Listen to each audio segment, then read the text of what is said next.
അപ്പോൾ നമ്മൾ transmission of ഹീറ്റിൻ്റെ last ഭാഗത്തിലേക്ക് എത്തിക്കൊണ്ടിരിക്കുകയാണ്. നമുക്കിന്ന് പഠിക്കാനുള്ളത് വീറ്റ്മാൻ ഫാൻസ് ലോ ആണ് ആദ്യമായി പഠിക്കാനുള്ളത്.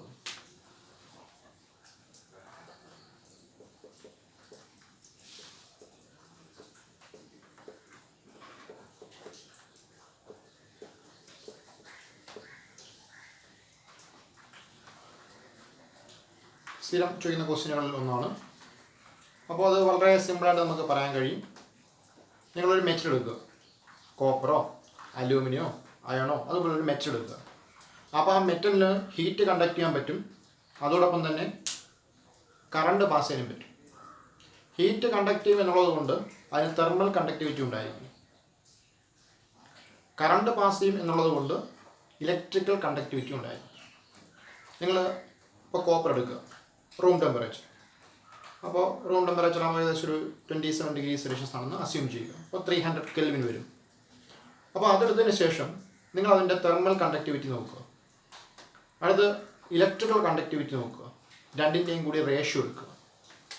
തെർമൽ കണ്ടക്ടിവിറ്റി നമുക്ക് K കൊണ്ട് റെപ്രസെൻറ്റ് ചെയ്യാം, ഇലക്ട്രിക്കൽ കണ്ടക്ടിവിറ്റിയെ സിഗ്മ കൊണ്ട് റെപ്രസെൻറ്റ് ചെയ്യാം. അടുത്ത നിങ്ങൾ അലൂമിനിയം എടുക്കുക. ഇതേ ടെമ്പറേച്ചറിൽ അതിൻ്റെ തെർമൽ കണ്ടക്ടിവിറ്റി നോക്കുക, ഇലക്ട്രിക്കൽ കണ്ടക്ടിവിറ്റി നോക്കുക, റേഷ്യോ എടുക്കുക. അയൺ എടുക്കുക, സെയിം ടെമ്പറേച്ചർ, തെർമൽ കണ്ടക്ടിവിറ്റി നോക്കുക, ഇലക്ട്രിക്കൽ കണ്ടക്ടിവിറ്റി നോക്കുക, ഈ റേഷ്യോ നോക്കുക. ഈ റേഷ്യോ കോൺസ്റ്റൻ്റ് ആയിരിക്കും.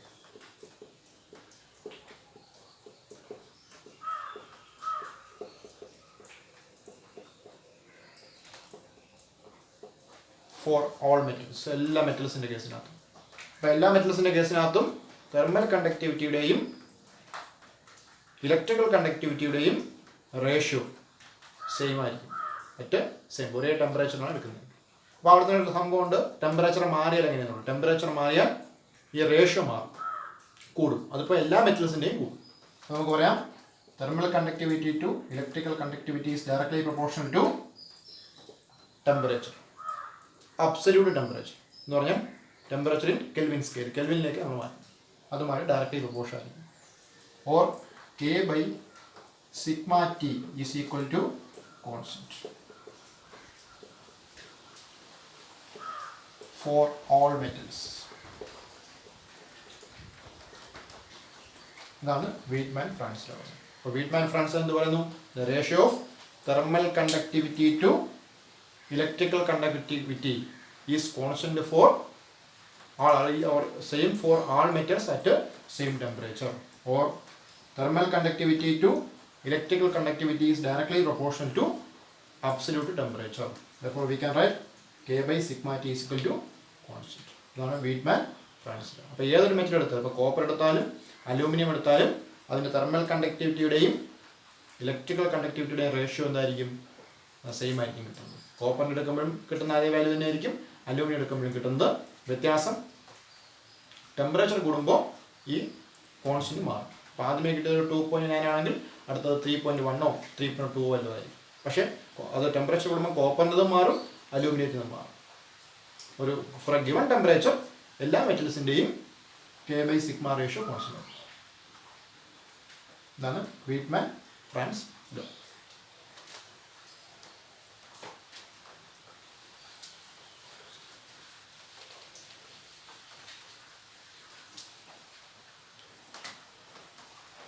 അടുത്ത നമുക്ക് പഠിക്കാനുള്ളത് റേഡിയേഷനെ കുറിച്ചാണ്.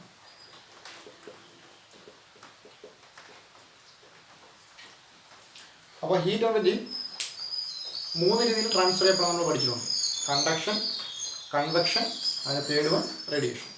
കണ്ടക്ഷനും കൺവെക്ഷൻ നമ്മൾ പഠിച്ചു കഴിഞ്ഞിട്ടുള്ളതാണ്. അത് റേഡിയേഷനാണ്. റേഡിയേഷൻ നമുക്കറിയാവുന്ന കാര്യമാണ്. എന്താ റേഡിയേഷൻ? റേഡിയേഷൻ എന്ന് പറയുമ്പോൾ ഇലക്ട്രോ മാഗ്നറ്റിക് വേവായിട്ട് ഹീറ്റ് എനർജി എന്ത് ചെയ്യുക? ഒരു പോയിന്റിൽ നിന്ന് മറ്റൊരു പോയിന്റിലേക്ക് ട്രാൻസ്ഫർ ചെയ്യപ്പെടുക. അല്പം കൂടെ ക്ലിയർ ആയിട്ട് പറഞ്ഞാൽ ഇൻഫ്രാറെഡ് റേസ് ആയിട്ട്. അപ്പോൾ ഇൻഫ്രാറെഡ് റേസിനെ നമ്മൾ എന്തും വിളിക്കും? ഹീറ്റ് റേസ് എന്ന് വിളിക്കും. അപ്പോൾ ഹീറ്റ് എനർജി എന്ത് ചെയ്യും? ഒരു ഭാഗത്ത് നിന്ന് മറ്റൊരു രീതിയിലേക്ക്, മറ്റൊരു ഭാഗത്തേക്ക് ഇലക്ട്രോ മാഗ്നറ്റിക് വേവിൻ്റെ രൂപത്തിൽ പോകാം.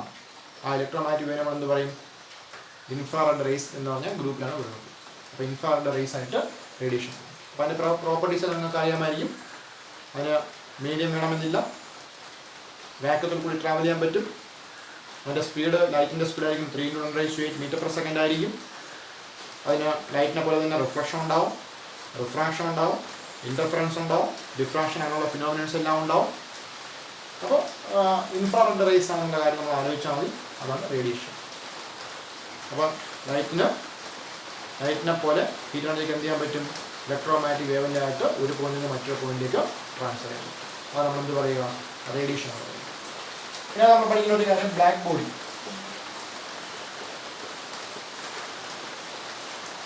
എന്താണ് ബ്ലാക്ക് ബോഡി? ബ്ലാക്ക് ബോഡി എന്ന് ബ്ലാക്ക് ആയിട്ടുള്ളൊരു ബോഡി എന്നുള്ള മാത്രമല്ല, ഫോളോ ചെയ്യുന്ന, അപ്പം ഒരു ലൈറ്റ് ഒന്ന് ഫോളോ ചെയ്തു. അപ്പോൾ ലൈറ്റ് ഒന്ന് ഫോളോ ചെയ്യുമ്പോൾ ആ ഫോളോ ചെയ്യുന്ന എല്ലാ എനർജിയും അല്ലെങ്കിൽ എല്ലാ റേഡിയേഷനെയും അബ്സോർബ് ചെയ്യാൻ കഴിവുള്ള ബോഡി പറയുന്നതാണ് black body. Black body is A substance which can absorb all radiations falling on it. അത് വന്നു വരുന്ന എല്ലാ റേഡിയേഷൻസിനും ഇറസ്പെക്റ്റീവ് ഓഫ് ദി വേവ്, ഏത് വേവ് എന്തായാലും അതിനെ അബ്സോർബ് ചെയ്യാൻ കഴിവുണ്ടെങ്കിൽ നമുക്ക് എന്ത് പറയാം? ബ്ലാക്ക് ബോഡി എന്ന് പറയാം. അപ്പോൾ പെർഫെക്റ്റ് ആയിട്ടുള്ള ബ്ലാക്ക് ബോഡി ഇല്ല. ആ പെർഫെക്ഷനോട് ചേർന്ന് നിൽക്കുന്ന വരെ നമുക്ക് എത്തിയിട്ടേ ഉള്ളൂ. പെർഫെക്റ്റ് ആയിട്ടുള്ളൊരു സാധനം ഈ ലോകത്തില്ല എന്ന് പറഞ്ഞാൽ പെർഫെക്റ്റ് ആയിട്ടൊരു ബ്ലാക്ക് ബോഡി നമുക്കില്ല. ഈ ബ്ലാക്ക് ബോഡിയെ കുറിച്ച് നമ്മൾ ഡീറ്റെയിൽ ആയിട്ട് പഠിക്കും. സ്റ്റാറ്റിസ്റ്റിക്കൽ മെക്കാനിക്സും ക്വാണ്ടം മെക്കാനിക്സും ഡീറ്റെയിൽസ് ആയിട്ട് പഠിക്കും. ഇപ്പം ജസ്റ്റ് നമ്മൾ മെൻഷൻ ചെയ്യുന്നത് മാത്രമേ ഉള്ളൂ. അപ്പോൾ എല്ലാ റേഡിയേഷനെയും അബ്സോർബ് ചെയ്യാൻ കഴിവുള്ള സർഫസിനെ അല്ലെങ്കിൽ ഓബ്ജക്റ്റിനെ പറഞ്ഞവരാണ് ബ്ലാക്ക് ബോഡി. ഇനി അവിടെ പിന്നെ നടത്തുകയാണ് ബ്ലാക്ക് ബോഡി റേഡിയേഷൻ.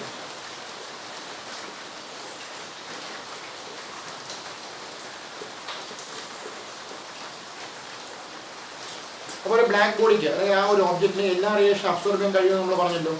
അതേപോലെ ഈ ബ്ലാക്ക് ബോഡി ഒരു പ്രത്യേക ടെമ്പറേച്ചറിലേക്ക് എത്തുമ്പോൾ അതിൽ നിന്ന് എല്ലാ ഡയറക്ഷൻസിലേക്കും റേഡിയേഷൻസ് എമിറ്റ് ചെയ്യപ്പെടും.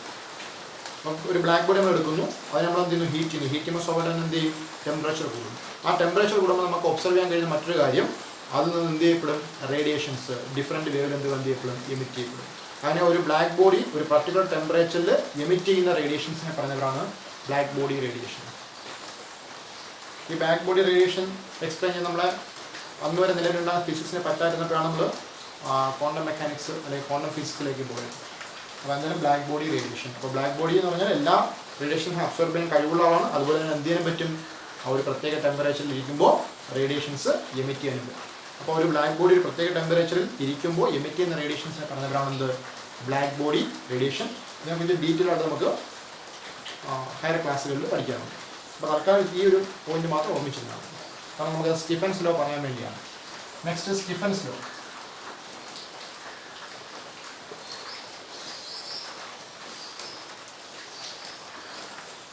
സ്റ്റീഫൻസ് ലോ പറഞ്ഞത് ഇത്രയേ ഉള്ളൂ. ഈ പറഞ്ഞ ബ്ലാക്ക് ബോഡി റേഡിയേഷനെ കുറിച്ചാണ് പറഞ്ഞത്. അപ്പോൾ ബ്ലാക്ക് ബോഡി ഒരു പ്രത്യേക ടെമ്പറേച്ചറിൽ ഇരിക്കുമ്പോൾ റേഡിയേഷൻസ് എമിറ്റ് നമ്മൾ പറഞ്ഞല്ലോ. അപ്പോൾ അങ്ങനെ എമിറ്റ് ചെയ്യുന്ന ആ energy is directly proportional to 4th power of ടെമ്പറേച്ചറാണ്. ടെമ്പറേച്ചറിൻ്റെ 4th പവറിനായിരിക്കും ഡയറക്റ്റ് പ്രൊപ്പോർഷൻ. അപ്പോൾ ഈ എന്ന് പറഞ്ഞാൽ എനർജി മാത്രമല്ല, it is the energy emitted in unit time per unit surface area. Unit surface ഏരിയയിൽ നിന്ന് പറഞ്ഞാൽ 1 മീറ്റർ സ്ക്വയർ, 1 മീറ്റർ സ്ക്വയറിൽ നിന്ന് 1 സെക്കൻഡിൽ എമിറ്റ് ചെയ്യുന്ന എനർജി, അതാണ് ഇ. അപ്പോൾ ഇ എന്ന് കാണുമ്പോൾ എനർജിയാണെന്ന് കരുതുന്നത് energy emitted in unit time per unit surface area. 1 സെക്കൻഡിൽ 1 മീറ്റർ സ്ക്വയറിൽ നിന്ന് എമിറ്റ് ചെയ്യുന്ന എനർജിയാണ്. അപ്പോൾ അങ്ങനെ ബ്ലാക്ക് ബോഡിയുടെ യൂണിറ്റ് ഏരിയയിൽ നിന്ന് യൂണിറ്റ് ടൈമിൽ എമിറ്റ് ചെയ്യപ്പെടുന്ന എനർജി അത് ആരുമായിട്ട് ഡയറക്റ്റ്ലി പ്രൊപ്പോർഷൻ ആയിരിക്കും.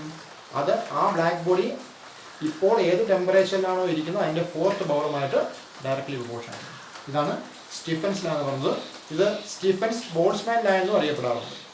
സ്റ്റീഫൻസ് ലോ എന്ന് മാത്രമല്ല സ്റ്റീഫൻസ് ബോൾട്സ്മാൻ ലോ എന്നും അറിയപ്പെടാറുണ്ട്. കാരണം ഇത് പ്രൂഫ് ബോൾട്സ്മാൻ ആണ് കണ്ടെത്തിയത്. അതുകൊണ്ട് സ്റ്റീഫൻസ് ബോൾട്സ്മാൻ ലോ എന്ന് ചിലപ്പോൾ ചോദിക്കും. അപ്പോൾ എന്തായാലും energy emitted in unit time per unit surface area of a black body is directly proportional to 4th power of absolute temperature. അപ്പോൾ ടെമ്പറേച്ചർ അപ്പോൾ മനസ്സിലാക്കുന്നത് ഡിഗ്രി സെൽഷ്യസിലല്ല കെൽവിനിലാണ് മെഷർ ചെയ്യുന്നത്. അപ്പോൾ നമുക്ക് പ്രൊപ്പോർഷണാലിറ്റി മാറ്റി എന്ത് ചെയ്യാം? കോൺസ്റ്റന്റ് കൊടുക്കാം, സിഗ്മ ടി റൈസ് ടു 4. ഈ സിഗ്മയെ നമ്മൾ സ്റ്റീഫൻസ് കോൺസ്റ്റന്റ് പറയും.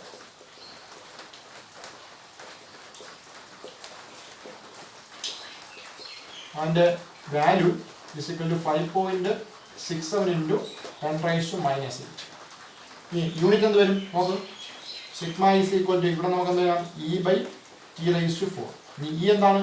Energy in unit time per unit area. അപ്പോൾ എന്ത് വരും? എനർജി ആകുമ്പോൾ joule per time second per unit area meter square by ഇത് Kelvin raised to 4 by equal to ഈ joule per second നമുക്ക് watt എന്ന് പറയാം. watt meter raised to -2 Kelvin raised to -4. ഇതാണ് Stefan's constant unit. watt meter raised to -2 Kelvin raised to -4. അപ്പോൾ ഇത് നമുക്ക് ഒരു മാർക്കിന് ഷോർട്ട് ക്വസ്റ്റ്യൻ ആയിട്ട് ചോദിക്കാൻ പറ്റുന്ന നല്ലൊരു ക്വസ്റ്റ്യനാണ് സ്റ്റീഫൻസ് ലോ. വെയ്റ്റ്മാൻ ഫ്രാൻസ് ലോ പോലെ മറ്റൊരു ക്വസ്റ്റ്യനാണ് സ്റ്റീഫൻസ് ലോ. അപ്പോൾ സ്റ്റീഫൻസ് ലോ എന്ത് പറയുന്നു? Energy emitted in unit time per unit surface of A black body is directly proportional to fourth power of the absolute temperature, that is E is directly proportional to T raised to 4. We can replace proportionality by equal sign by giving a constant E is equal to sigma T raised to 4. The sigma is called as Stefan's constant and its value is 5.67 into 10 raised to -8 watt meter raised to -2 Kelvin raised to -4.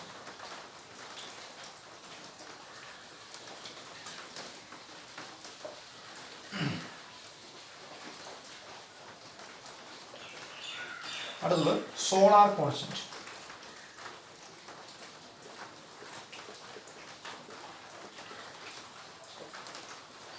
Solar constant അതും വളരെ simple ആയിട്ടുള്ള കാര്യമാണ്. അപ്പോൾ സണ്ണിൽ നിന്ന് എന്ത് ചെയ്യും? Energy വരും.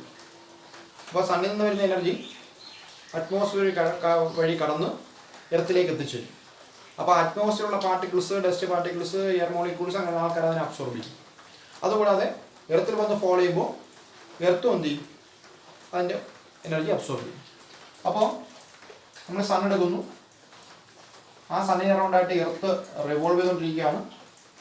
അപ്പോൾ നമ്മൾ വരയ്ക്കുമ്പോൾ സർക്കിൾ വരച്ച് കാണിക്കുമെങ്കിലും സണ്ണ് എർത്ത് തമ്മിലുള്ള ഡിസ്റ്റൻസ് കൂടുകയും കുറയുകയും ചെയ്തുകൊണ്ടിരിക്കുക നമുക്കറിയാം. ഒരേ ഇതിലല്ല അല്ലേ, എലിപ്സാണ്.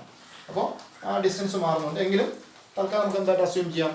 അതിൻ്റെ മീൻ എടുത്തുകൊണ്ട്, ആ മീൻ ഡിസ്റ്റൻസ് എടുത്തുകൊണ്ട്, ദൂരെയുള്ളതും അടുത്തുള്ളതിൻ്റെ ആവറേജ് എടുത്തുകൊണ്ട് നമുക്കൊരു മീൻ ഡിസ്റ്റൻസ് സംഘടിപ്പിച്ച് സർക്കിളിൽ വരയ്ക്കും. അപ്പോൾ ഇങ്ങനെ എർത്ത് റിവോൾവ് ചെയ്തുകൊണ്ടിരിക്കുകയാണ്. അപ്പോൾ ആ സണ്ണിൽ നിന്നുള്ള റേഡിയേഷൻസ് എർത്തിന് കിട്ടുന്നുണ്ട്. അപ്പോൾ ഇവിടെ സോളാർ കോൺസ്റ്റന്റ് എന്താണെന്ന് ചോദിച്ചു കഴിഞ്ഞാൽ ഇത്രയേ ഉള്ളൂ, എത്രമാത്രം എനർജി നമുക്ക് കിട്ടുന്നുണ്ട് അത് കണ്ടുപിടിക്കാനുള്ള ടൈം. സണ്ണിൽ നിന്നുള്ള എനർജി എത്രമാത്രം നമുക്ക് കിട്ടുന്നുണ്ടെന്നുള്ളത് കണ്ടുപിടിക്കാനുള്ള ടൈമാണ് സോളാർ കോൺസ്റ്റന്റ്. അപ്പോൾ സോളാർ കോൺസ്റ്റന്റ് കണ്ടുപിടിക്കാൻ വേണ്ടി ഇത്രയും ചെയ്താൽ മതി. അപ്പോൾ സണ്ണും എർത്തും തമ്മിലുള്ള ഡിസ്റ്റൻസ് മാറിക്കൊണ്ടിരിക്കുകയുള്ളൂ. അപ്പോൾ അതിൻ്റെ മീൻ ഡിസ്റ്റൻസ് എടുക്കുക, സണ്ണും എർത്തും തമ്മിലുള്ള മീൻ ഡിസ്റ്റൻസ്. എന്നിട്ട് സണ്ണിൽ നിന്ന് ആ ഡിസ്റ്റൻസ്, ഇപ്പം സണ്ണും എർത്തും തമ്മിലുള്ള മീൻ ഡിസ്റ്റൻസ് ആ എക്സ് ആണെങ്കിൽ ആ സണ്ണിൽ നിന്ന് എക്സ് അകലെ നമ്മൾ എന്ത് ചെയ്യുക? ഒരു പെർഫെക്റ്റ്ലി ബ്ലാക്ക് സർഫസ് കൊണ്ടുവയ്ക്കുക. പെർഫെക്റ്റ്ലി ബ്ലാക്ക് സർഫസ് കൊണ്ടുവയ്ക്കുക. അപ്പോൾ എങ്ങനെ വയ്ക്കണം? പെർപെൻഡിക്കുലർ, ആ റേഡിയേഷന് പെർപെൻഡിക്കുലർ കൊണ്ടുവയ്ക്കണം. സണ്ണിൽ നിന്ന് വരുന്ന റേഡിയേഷന് പെർപെൻഡിക്കുലർ ആയിട്ട് കൊണ്ടുവയ്ക്കണം. എന്നിട്ട് എന്ത് ചെയ്യുക? ഇതിൽ ഫോളോ ചെയ്യുന്ന റേഡിയേഷൻസ് അബ്സോർബ് ചെയ്യുക, അല്ലെങ്കിൽ മെഷർ ചെയ്യുക, റിസീവ് ചെയ്യുക. അങ്ങനെ ഒരു സെക്കൻഡിൽ 1 മീറ്റർ സ്ക്വയർ, യൂണിറ്റ് ടൈമിൽ യൂണിറ്റ് ഏരിയയിൽ ഫോളോ ചെയ്യുന്ന സോളാർ റേഡിയേഷൻ, അതിനെയാണ് സോളാർ കോൺസ്റ്റന്റ് എന്ന് പറയുന്നത്. അപ്പോൾ എങ്ങനെ ഇരിക്കണം? സണ്ണിൽ നിന്ന് വരുന്ന റേഡിയേഷന് പെർപെൻഡിക്കുലറായിട്ട് മീൻ ഡിസ്റ്റൻസ് ആയിരിക്കണം. എന്നിട്ട് ഒരു സെക്കൻഡിൽ 1 മീറ്റർ സ്ക്വയർ അല്ലെങ്കിൽ യൂണിറ്റ് ടൈമിൽ യൂണിറ്റ് ഏരിയയിൽ ഫോളോ ചെയ്യുന്ന സോളാർ റേഡിയേഷൻ, ആ സോളാർ റേഡിയേഷൻ അളവിനെയാണ് നമ്മൾ എന്ത് പറയുക? സോളാർ കോൺസ്റ്റന്റ് എന്ന് പറയുന്നത്. So solar constant is defined as solar radiation falling on unit area of a perfectly black surface in unit time which is placed perpendicular to the radiation at a mean distance. ഒരു ചേർക്കുന്നുണ്ട് without atmosphere ഇല്ലാത്ത. അപ്പോൾ solar constant is defined as the amount of solar radiation falling in unit area of a perfectly black surface in unit time which is placed perpendicular to the radiation at a mean distance between earth and sun in the absence of atmosphere is called solar constant. Solar constant amount of solar radiation ആണ് അല്ലേ, solar energy ആണ്. എങ്ങനെ? ആരിൽ വന്ന് വീഴുന്ന unit ടൈമിൽ, ഒരു സെക്കൻഡിൽ യൂണിറ്റ് ഏരിയയിൽ വന്ന് വീഴുന്ന സോളാർ എനർജിയാണ് സോളാർ കോൺസ്റ്റന്റ്. ഇതാണ് സോളാർ കോൺസ്റ്റന്റിനെ കുറിച്ച് പറയാനുള്ളത്. അപ്പോൾ സോളാർ കോൺസ്റ്റന്റ് ഇതും ഷോർട്ട് ക്വസ്റ്റ്യൻ ആയിട്ട് what is solar constant short question ആയിട്ട് ചോദിക്കുന്ന കാര്യമാണ്. അതുകൊണ്ട് അത് പഠിച്ചു വെച്ചാണ്. അപ്പോൾ വീറ്റ്മാൻ ഫ്രാൻസ് ലോ പഠിക്കുന്നവർക്ക് സ്റ്റീഫൻസ് കോൺസ്റ്റന്റ് പഠിക്കുന്നവർക്ക് സ്റ്റീഫൻസ് ലോ പഠിക്കുന്നവർക്ക് അടുത്തുനിന്നാണ് സോളാർ കോൺസ്റ്റന്റ് അത് പഠിച്ചു വെച്ചത്.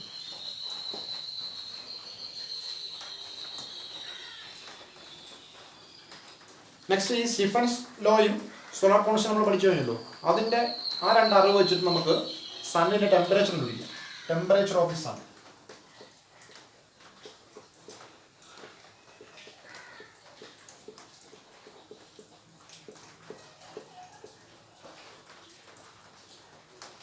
സണ്ണിൻ്റെ ടെമ്പറേച്ചർ കണ്ടുപിടിക്കാം. അതിന് വളരെ സിമ്പിളാണ്. സൺ എടുക്കുക,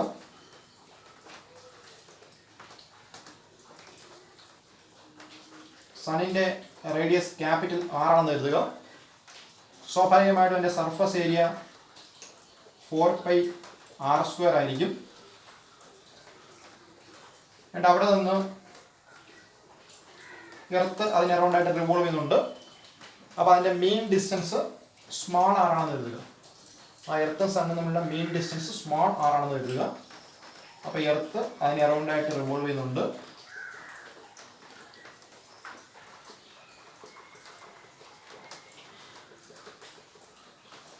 അപ്പോൾ ആ ഒരു സ്പിയർ അല്ലെങ്കിൽ സ്മോൾ r റേഡിയസ് ആയിട്ടുള്ള സ്പിയർ പരിഗണിക്കുക. അപ്പോൾ അതിൻ്റെ സർഫസ് ഏരിയ സ്വാഭാവികമായിട്ടും 4πr² ആയി. അപ്പോൾ നമ്മൾ എന്ത് ചെയ്തു? സൺ എടുത്തു. സണ്ണിൻ്റെ റേഡിയസ് ക്യാപിറ്റൽ R ആണ്. അപ്പോൾ സ്വാഭാവികമായിട്ടും സണ്ണിൻ്റെ സർഫസ് ഏരിയ 4πr² ആയി. അടുത്ത നമ്മൾ എന്ത് ചെയ്തു? സണ്ണിന് അറൗണ്ടായിട്ട് എർത്ത് റിവോൾവ് ചെയ്തുകൊണ്ടിരിക്കുകയാണ്. അപ്പോൾ എർത്തും സണ്ണും തമ്മിലുള്ള മെയിൻ റേഡിയസ് നമ്മൾ സ്മോൾ r എടുത്തു. അപ്പോൾ സ്മോൾ r ഉള്ള പാത്തിൽ എർത്തിന് റിവോൾവ് ചെയ്തുകൊണ്ടിരിക്കുകയാണ്. അപ്പോൾ അവിടെ ഒരു സ്പെറിക്കൽ സർഫസ് നമ്മൾ പരിഗണിച്ചാൽ ആ സ്പെറിക്കൽ സർഫസിൻ്റെ സർഫസ് ഏരിയ 4πr². ഇനി S ആണ് സോളാർ കോൺസ്റ്റന്റ് എന്ന് കരുതുക.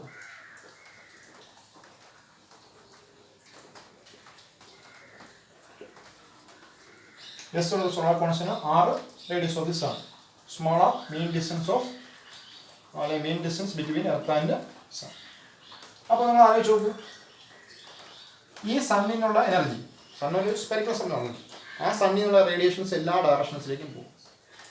അപ്പോൾ നമ്മൾ ഇതുപോലെ ഈ സ്മോൾ r റേഡിയസ് ഉള്ള ഒരു സ്പിയർ ഉണ്ടെങ്കിൽ, സ്മോൾ r റേഡിയസ് ഉള്ള ഒരു സ്പിയർ സണ്ണിനെ കവർ ചെയ്തുണ്ടെങ്കിൽ, ആ സണ്ണ് നടക്കിയിരിക്കുന്നു അതിനെ കവർ ചെയ്ത് സ്മോൾ r റേഡിയസ് ഉള്ള ഒരു സ്പിയർ ഉണ്ടെങ്കിൽ ഈ എനർജി ഈ സർഫസിലായിരിക്കും കിട്ടുക. സ്മോൾ r റേഡിയസ് ഉള്ള സ്പെറിക്കൽ സർഫസിലായിരിക്കും കിട്ടുക. മനസ്സിലാവുന്നുണ്ടോ പറയുന്ന പോയിന്റ്? അപ്പോൾ ആ എനർജി എത്രയായിരിക്കും? എമൗണ്ട് ഓഫ് എനർജി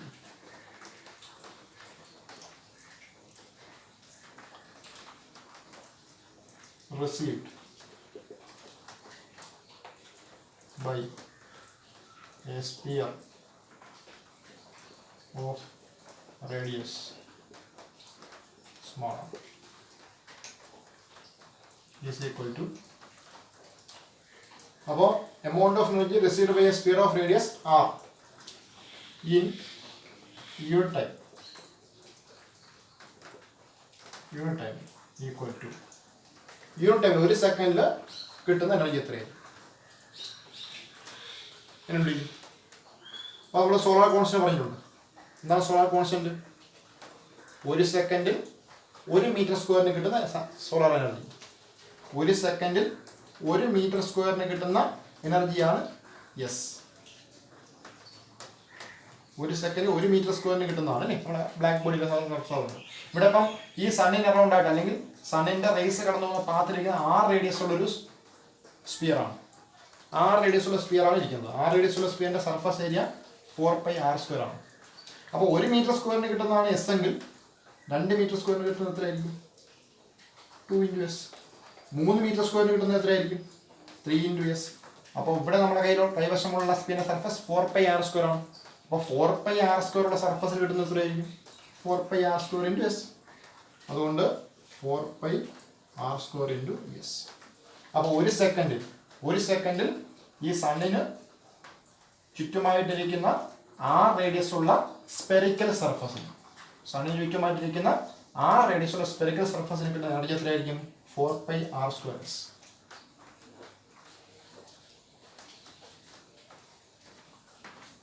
അപ്പോൾ നമുക്ക് ഇതാണ് കിട്ടുന്നത്. ഒരു സെക്കൻഡിൽ ഇതിന് കിട്ടിയ എനർജിയാണ്, ഈ സ്പെറിക്കൽ സർഫസിന് കിട്ടിയ എനർജിയാണ് ഇത്.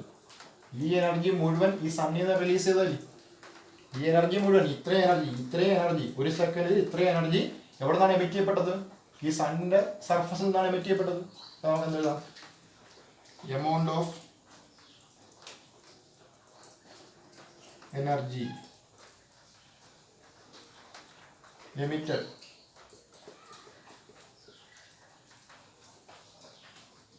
from the surface of sun in unit time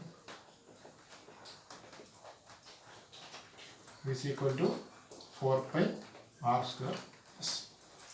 4 pi r square s അല്ലേ.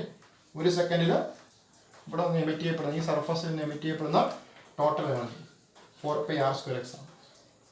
അപ്പോൾ ഈ യൂണിറ്റ് ഏരിയയിൽ നിന്ന് എത്രയായിരിക്കും? അപ്പോൾ amount of energy emitted in unit time per unit area.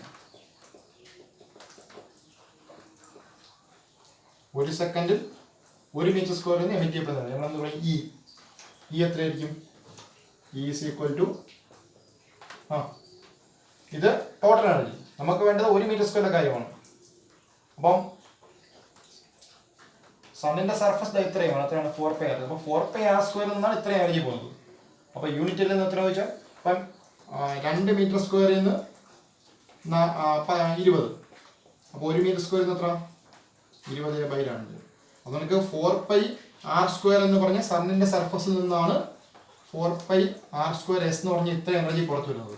അപ്പോൾ 1 മീറ്റർ സ്ക്വയർ കാര്യമാണ് ഇതുകൊണ്ട് ഡിവൈഡ് ചെയ്യാം. So d is equal to 4 pi r square s by 4 pi r square. So E is equal to 4 pi cancel ചെയ്തിട്ട് r square by r square. Yes, equation 1. അപ്പോൾ solar constant നമ്മൾ എന്ത് ചെയ്തു? ഒരു സെക്കൻഡിൽ 1 മീറ്റർ സ്ക്വയറിൽ നിന്ന് എമിറ്റ് ചെയ്യപ്പെടുന്ന എനർജി വിളിച്ചു. ബട്ട് സ്റ്റീഫൻസ് ലോ പ്രകാരമാണല്ലോ, അക്കോർഡിംഗ് ടു സ്റ്റീഫൻസ് ലോ പ്രകാരം E is equal to sigma t raised to 4. അപ്പോൾ സണ്ണിനെ നമ്മൾ എന്തായിട്ട് സങ്കല്പിക്കുക? ഒരു ബ്ലാക്ക് ബോഡി ആയിട്ട് സങ്കല്പിക്കുക. എല്ലാ റേഡിയേഷൻ എമിറ്റ് ചെയ്യുന്ന ഒരു ബ്ലാക്ക് ബോഡി ആയിട്ട് സണ്ണിനെ സങ്കല്പിക്കുക. അങ്ങനെയെങ്കിൽ അവിടെ നിന്ന് എമിറ്റ് ചെയ്യപ്പെടുന്ന എനർജി E എത്രയായിരിക്കും? Sigma T raise to 4. ഇവിടെയും എനർജി അല്ല, energy in unit time in unit area per unit area. അപ്പോൾ ഇക്വേഷൻ 1 നമുക്ക് sigma T raise to 4 is equal to r square by r square s. Therefore t raised to 4 is equal to r square by r square into s by sigma. Therefore t is equal to r square by r square into s by sigma the whole raised to 1 by 4. Fourth root. Temperature കണ്ടുപിടിക്കാനുള്ള equation, സണ്ണിന്റെ temperature കണ്ടുപിടിക്കാനുള്ള equation. അപ്പോൾ value substitute ചെയ്ത് കഴിഞ്ഞാൽ സണ്ണിന്റെ temperature നമുക്ക് കിട്ടും. Okay, അപ്പോൾ നമ്മൾ ഒന്നുകൂടി പറയുന്നു, ടെമ്പറേച്ചർ ഓഫ് ദി സൺ കണ്ടുപിടിക്കുക എന്നുള്ളതാണ് ഉദ്ദേശം. അതിനുവേണ്ടി നമ്മൾ ആദ്യം എന്ത് ചെയ്യുന്നു? സണ്ണിന്റെ സോളാർ കോൺസ്റ്റന്റ് നമുക്കറിയാം, എസ് ആണ് എഴുതുക. അപ്പോൾ സോളാർ കോൺസ്റ്റന്റ് എന്താണ്? സണ്ണിൽ നിന്ന് എനർജി എമിറ്റ് ചെയ്യപ്പെടുമ്പോൾ ആ പോകുന്ന വഴിക്ക് പെർപെൻഡിക്കുലർ ആയിട്ട് യൂണിറ്റ് ടൈമിൽ യൂണിറ്റ് ഏരിയയിൽ ഫോൾ ചെയ്യുന്ന എനർജിയാണ് എസ്. അപ്പോൾ നമ്മൾ എന്ത് ചെയ്യുന്നു? സണ്ണിൻ്റെ റേഡിയസ് ക്യാപിറ്റൽ ആർ എന്നും അതുകൊണ്ട് തന്നെ സണ്ണിൻ്റെ സർഫസ് ഏരിയ 4 കാണും. സൺ ഒരു സ്പിയർ ആണല്ലോ, surface area 4 pi r square എന്ന് എടുക്കുന്നു. അവിടെ നിന്നാണ് റേഡിയേഷൻസ് പോകുന്നത്. അപ്പോൾ നമ്മൾ മെയിൻ ഡിസ്റ്റൻസ് എടുക്കുന്നു. കാരണം സോളാർ കോൺസ്റ്റന്റ് കണ്ടുപിടിക്കുന്ന സമയത്ത് മെയിൻ ഡിസ്റ്റൻസ് ഇരിക്കണം എന്നല്ലേ പറയുന്നത്. അപ്പോൾ നമ്മൾ മെയിൻ ഡിസ്റ്റൻസ് എടുക്കുന്നു. ആ മെയിൻ ഡിസ്റ്റൻസ് സ്മാൾ ആർ എന്ന് എടുക്കുന്നു. അപ്പോൾ സ്മാൾ ആർ റേഡിയസ് ഉള്ള ഒരു സ്പിയർ നമ്മൾ അസ്യൂം ചെയ്യുന്നു സണ്ണിന് ചുറ്റുമായിട്ട്. അപ്പോൾ സ്വാഭാവികമായിട്ട് അതിൻ്റെ surface area 4 pi r square വരും. അപ്പോൾ സണ്ണിനുള്ള റേഡിയേഷൻസ് എല്ലാ ഡയറക്ഷൻസിലേക്കും പോകും. എല്ലാ ഡയറക്ഷൻസിലേക്കും പോകുമ്പോൾ ആ സണ്ണിന് അറൗണ്ട് ആയിട്ടിരിക്കുന്ന ഈ സ്പിയറിന്, ആ റേഡിയസ് ഉള്ള ഈ സ്പിയറിന് ആ എനർജി മുഴുവൻ കിട്ടും. അപ്പോൾ amount of energy received by a sphere of radius R in unit time, ഒരു സെക്കൻഡിൽ എത്ര കിട്ടുന്നുള്ളതാണ്. അപ്പോൾ എസ് എന്ന് പറഞ്ഞാൽ ഒരു സെക്കൻഡിൽ 1 മീറ്റർ സ്ക്വയറിൽ കിട്ടുന്നതാണ്. ഒരു സെക്കൻഡിൽ ഇല്ലേ മെയിൻ ഡിസ്റ്റൻസിലിരിക്കുന്ന അല്ലേ മെയിൻ ഡിസ്റ്റൻസിലിരിക്കുന്ന 1 മീറ്റർ സ്ക്വയറിൽ കിട്ടുന്നതാണ് എസ്. ഇവിടെ ഇപ്പോൾ എത്രയുണ്ട് 4πr² ഉണ്ട്. അപ്പോൾ 1 മീറ്റർ സ്ക്വയറിൽ ഇത്രയും ആണെങ്കിൽ 4πr² എത്ര 4πr² എസ്. 1 മീറ്റർ സ്ക്വയറിൽ എസ് ആണ്. അപ്പോൾ ഇത്രയും ഏരിയ 4πr² എസ്. ഇനി ഇത്ര എനർജി ഈ സണ്ണിൽ നിന്ന് റിലീസ് ചെയ്താണ്. അപ്പോൾ സണ്ണിന്റെ സർഫസിൽ നിന്ന് റിലീസ് ചെയ്താണ്. അപ്പോൾ സണ്ണിന്റെ സർഫസിൽ നിന്ന് 1 സെക്കൻഡ് റിലീസ് ചെയ്താണ് ഇത്. So amount of energy emitted from the sun from the surface of the sun unit 4πr². ഇനി നമുക്കറിയേണ്ടത് amount of energy emitted in unit time per unit area. അപ്പോൾ ഇത്ര എനർജിയാണ് റിലീസ് ചെയ്തത്. അപ്പോൾ 4πr² എന്ന് പറഞ്ഞ എനർജി ഇത്രയും സർഫസിനാണ് റിലീസ് ചെയ്തത് അല്ലേ. സണ്ണിന്റെ സർഫസ് ഏരിയ എത്രയുണ്ട്. അപ്പോൾ ഇത്രയും സർഫസിനാണ് ഈ എനർജി റിലീസ് ചെയ്തത്. നമുക്ക് 1 മീറ്റർ സ്ക്വയർ കാര്യമാണ് അറിയേണ്ടത്. എന്തിനാണ് ടോട്ടൽ ഏരിയ കൊണ്ട് ഡിവൈഡ് ചെയ്യണം. 1 യൂണിറ്റ് ഏരിയ കാര്യമാണെങ്കിൽ ടോട്ടൽ ഏരിയ കൊണ്ട് ടോട്ടൽ ഇതാണ് എനർജി. അപ്പോൾ ആ എനർജി ഡിവൈഡ് ചെയ്യും. ഡിവൈഡ് 4π കട്ട് ചെയ്ത് പോയിട്ട് r²/r². ഈ സ്റ്റീഫൻസ് എന്താണ് പറയുന്നത്. അപ്പോൾ നമ്മൾ സണ്ണിൽ നിന്ന് എല്ലാ ഡയറക്ഷൻസിലേക്ക് റേഡിയേഷൻസ് എമിറ്റ് ചെയ്യുന്നുണ്ടല്ലോ. അപ്പോൾ സണ്ണിന് നമുക്ക് ഒരു ബ്ലാക്ക് ബോഡിയായിട്ട് സങ്കല്പിക്കാം. സണ്ണിനെ ഒരു ബ്ലാക്ക് ബോഡിയായിട്ട് സങ്കല്പിക്കുകയാണെങ്കിൽ ആ സണ്ണിൽ നിന്ന് എമിറ്റ് 1 സെക്കൻഡിൽ യൂണിറ്റ് ഏരിയയിൽ നിന്ന് എമിറ്റ് ചെയ്യപ്പെടുന്ന എനർജി എന്തിന് പ്രൊപ്പോർഷൻ ആയിരിക്കും T⁴. അപ്പോൾ സിഗ്മ T⁴. T എന്തിനെ സൂചിപ്പിക്കും സണ്ണിന്റെ ടെമ്പറേച്ചർ. സൺ എന്ന് പറഞ്ഞാൽ ബ്ലാക്ക് ബോഡിയുടെ ടെമ്പറേച്ചർ. അപ്പോൾ രണ്ടോടെ ഇക്വേറ്റ് ചെയ്യുമ്പോൾ സിഗ്മ T⁴ r²/r². T⁴ ഈ ഇവിടെ നമ്മൾ എന്ത് ചെയ്യുന്നു സ്മോൾ ആറിന് പകരം സണ്ണ് വെച്ച് നമ്മളുടെ മെയിൻ റേഡിയസ് കൊടുക്കുക. ക്യാപിറ്റൽ ആറിന് പകരം സണ്ണിൻ്റെ റേഡിയസ് കൊടുക്കുക. എസിന് പകരം സോളാർ കോൺസ്റ്റന്റ് വാല്യൂ കൊടുക്കുക. സിഗ്മയ്ക്ക് പകരം സ്റ്റീഫൻസ് കോൺസ്റ്റന്റ് വാല്യൂ കൊടുക്കുക. അപ്പോൾ നമുക്ക് എന്ത് കിട്ടും സണ്ണിൻ്റെ temperature of the sun. Okay.